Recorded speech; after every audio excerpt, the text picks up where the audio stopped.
Seguimos aquí abriendo la mañana y de manera muy grata. Hoy tenemos un programa muy especial.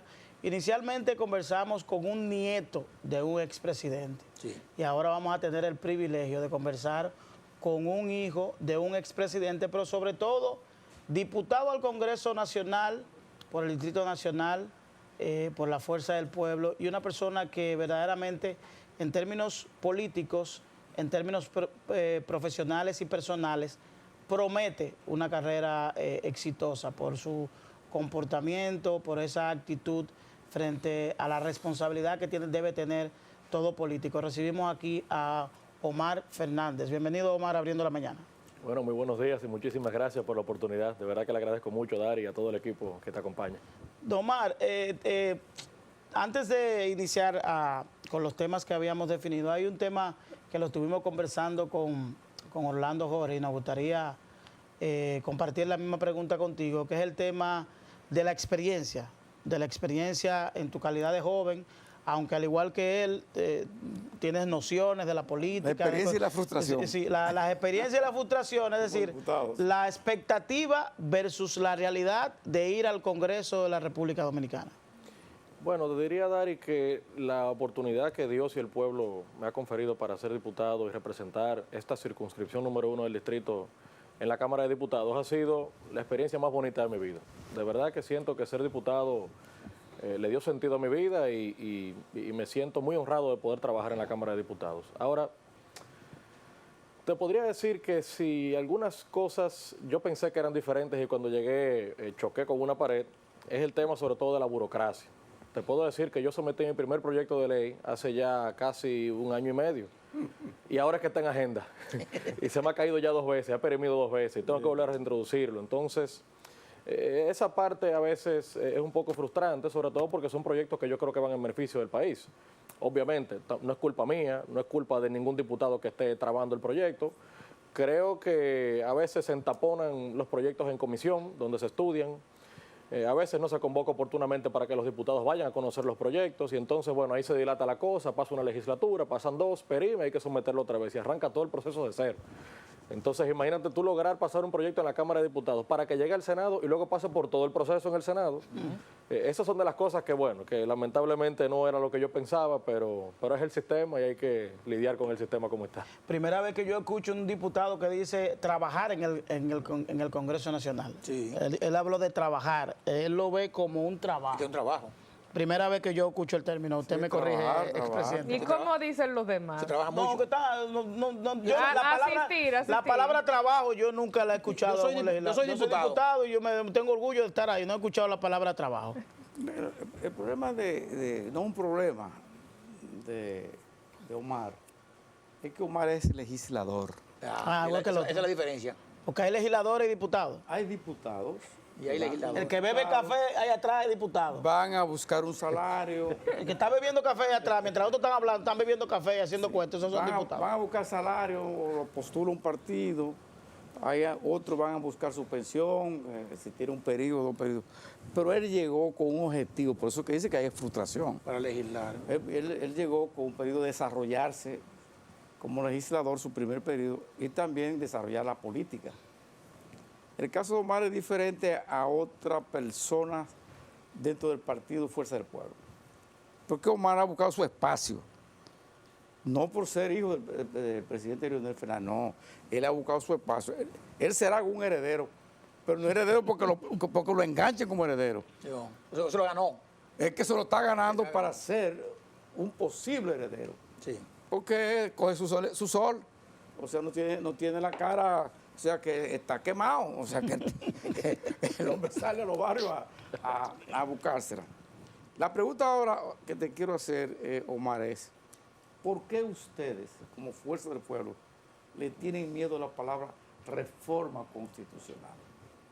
Cada vez que se habla de una reforma constitucional, ustedes se paran inmediatamente. No, mire, yo no le diría que es miedo ni temor.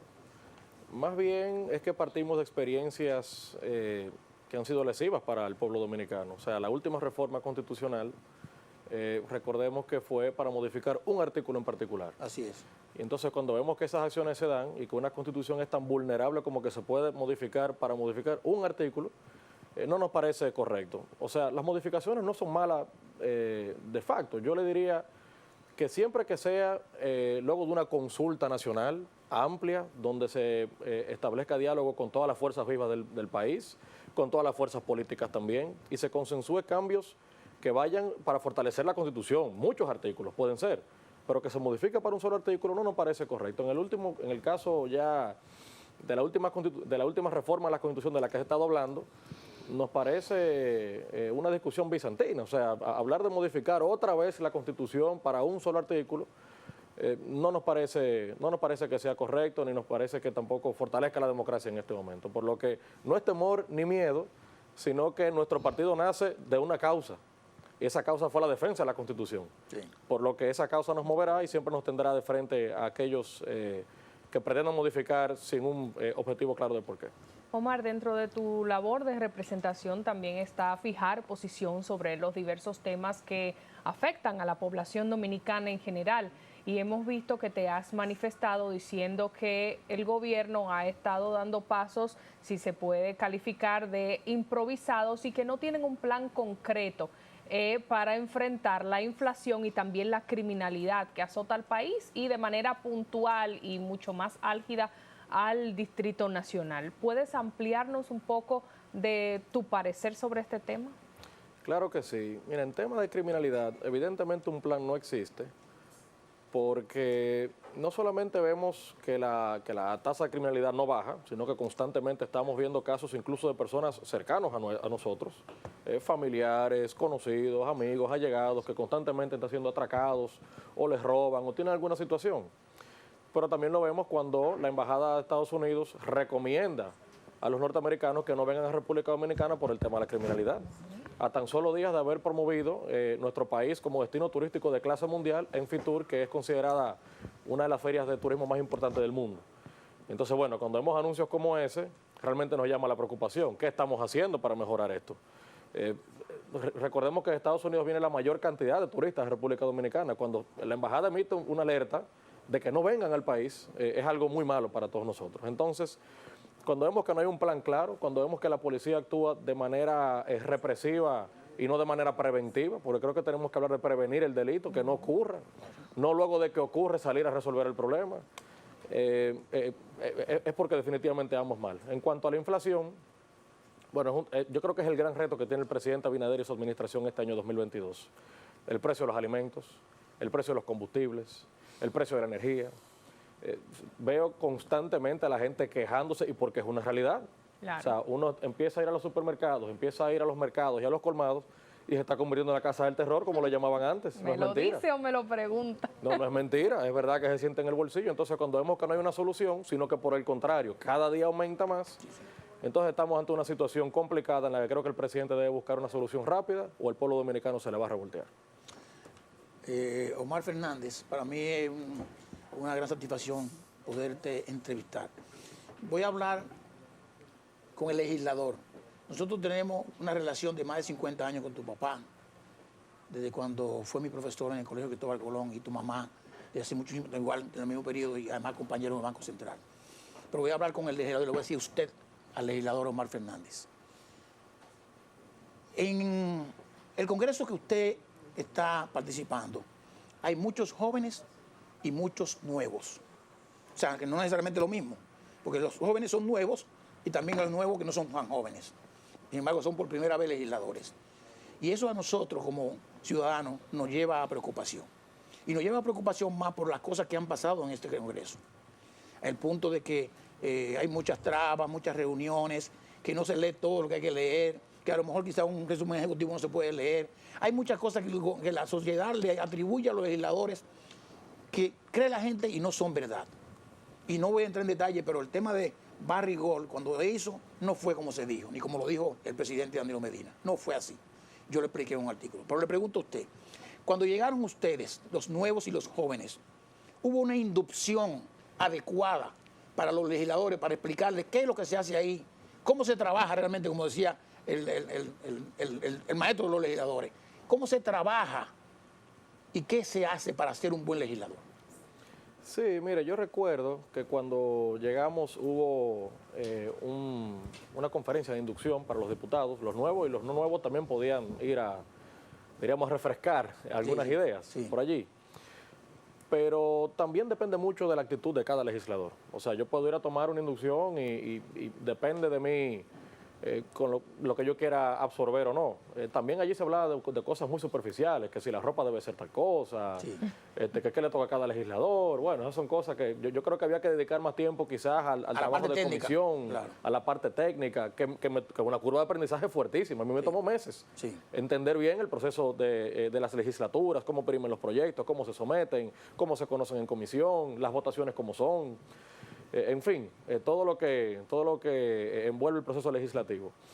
Pero sí, se da una inducción muy leve, muy superficial, muy por arribita, como decimos, y depende ya de cada legislador asumirlo con seriedad su trabajo y con las ganas que tenga de aprender y superar la curva de Es aprendizaje. una pena, eso es una pena, primero porque como ustedes dicen, o sea, pudieron haber ocupado el tiempo para los temas básicos, fundamentales. Pero voy a hacer otra pregunta, perdónenme. Con el tema de Punta Catalina, que llega un contrato del Poder Ejecutivo, donde hay muchos legisladores, diríamos que la gran mayoría, que leyó o no leyó, que lo vio, pero que admitieron algunos que no lo leyeron. Le pregunto al legislador Omar Fernández, ¿pasó por sus manos ese contrato, lo leyó y hizo sus reflexiones? Sí, mire, le digo que ese contrato pasó por mis manos como pasó por las de los 190 diputados que estamos en la Cámara. En mi caso, yo no voté por ese proyecto. Y no voté por él porque desde el principio encontré que habían cosas que yo no comprendía bien. Y hasta que yo no tuviera una plena comprensión de lo que yo estaba por aprobar, pues yo no me sentía cómodo con votar por una cosa ni sí ni no. Excelente. Por lo que yo decidí no votar por ese proyecto. Excelente. Ahora bien, yo creo que esta experiencia para todos los legisladores, para la Cámara como cuerpo, nos sirve de experiencia para buscar puntos de fortaleza. Yo creo que de cara al futuro, cuando lleguen nuevos contratos, que es un contrato, dicho sea de paso. Un contrato, claro. Digo, y hago esa aseveración, porque escuché al presidente de la República preguntar, ¿pero cuál contrato? ¿Pero cuál contrato? Eso no es un contrato. No, no es un contrato. Y él mandó un contrato. Es un contrato que se envió a la Cámara de Diputados. O sea Por eso que se conoce muy bien la lectura. Claro. es correcto. Es una sola lectura. Es Y el correcto. título dice contrato. Contrato. Y el título dice contrato. Es importante precisar eso para que se entienda bien qué es lo que se manda a la Cámara de Diputados. Claro. Pero en todo caso, creo que es un momento para, como cuerpo, fortalecernos, para superar los errores que se cometen y sobre todo comprender que hay que leer bien cada cosa que llega a la mano. Y si se tiene duda, no importa, porque uno no tiene que saber de todo. Asesores. Hay cuerpos técnicos que Claro. te explican bien de qué se trata, asesores Sí, sí. en materia legislativa y en todo tipo de cosas que, bueno, nos daría un poquito más de idea de lo que podemos aprobar o no. Correcto.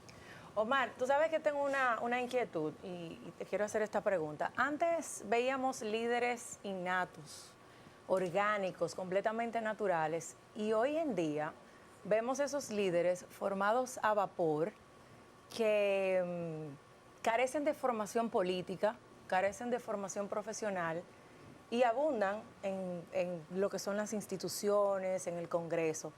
¿A qué tú atribuyes que eso esté pasando? ¿Cuál es tu opinión sobre esa situación? De que se estén formando líderes a vapor, dices. No, o sea, de que haya personas que carezcan de esa formación política y profesional en lo que son los partidos, en la política en sentido general. Sí, mira, Charmaine, yo lo veo con algo de lástima eso, porque en realidad se supone que los militantes y cuadros de los partidos políticos deberían ser personas con formación política y con Exacto. vocación política. Exacto. Entonces ahí veo con pesar cómo a veces se impone lo económico sobre el talento. Exactamente. Muchos jóvenes, muchas mujeres, muchos hombres laboriosos, con experiencia y militancia de partido, que lamentablemente no lo logran porque llega a veces un nuevo con mucho dinero, compra una Gracias. candidatura y se gana su espacio de esa Gracias. forma. Entonces, Exactamente. bueno, ahí lamentablemente vemos cómo ocupan espacios personas que no son idóneas, que no tienen idea de por qué llegaron y qué hacen ahí. Y gente con talento, con vocación, con compromiso, con pasión, con determinación, con disciplina. No pasa. No que llegan. tienen No pasa. años formándose, Sí. que tienen años trillando un camino, haciendo una carrera y entonces de repente ves una persona que viene a avasallar y ocupa una posición que quizás ya tú durante muchos años pues te la has ganado a pulso. Y termina frustrado. Sí, y termina frustrado. Eso es lamentable. Pero se da, yo creo que la ley de partidos, ahora en la reforma que se hará, hay una oportunidad importante para poner más controles. para que personas sin vocación política real y sin un compromiso real, pues no les sea tan fácil ocupar espacios sobre otros que yo creo que sí se lo han ganado. Bueno, muchas gracias a Omar Fernández por habernos acompañado en esta entrevista en Abriendo la Mañana. Para nosotros es un honor tener invitados como tú que estén no solo compartiendo todo su conocimiento, sino haciendo una buena labor en el Congreso Nacional. Será hasta mañana, señores, una nueva entrega. Tendremos a Servio Tulio Castaños y los segmentos acostumbrados como cada miércoles. Esto es Abriendo la Mañana con Dari Terrero. Mañana nos vemos.